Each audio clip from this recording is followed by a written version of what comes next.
Dilman, uşakken senin qucağındaydım. Torpağın ile açılanda səhərlər,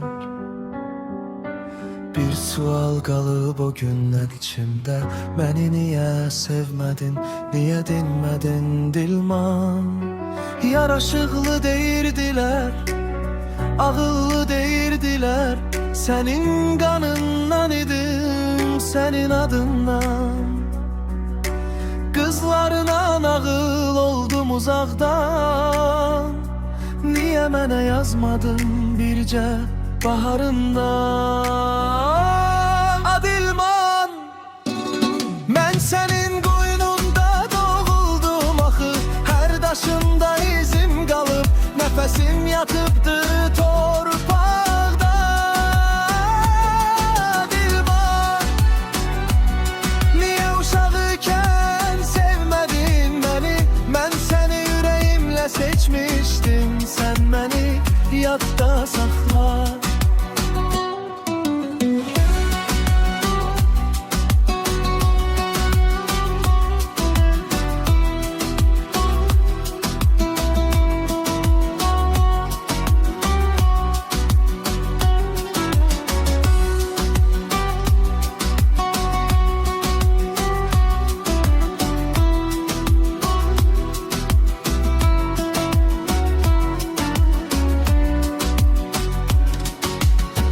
Şiirim senin üçün yazıldı, defterim saralı.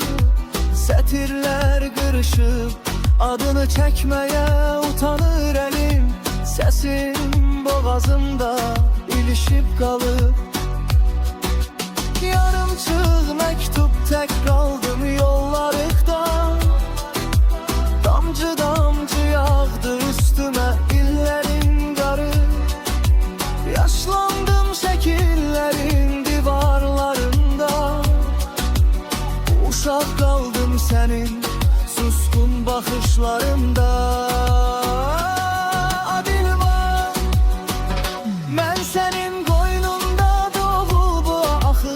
Hər daşında izim qalıb, nəfəsim yatıbdı torpaqda. Dilman, niyə uşaq ikən sevmədin məni?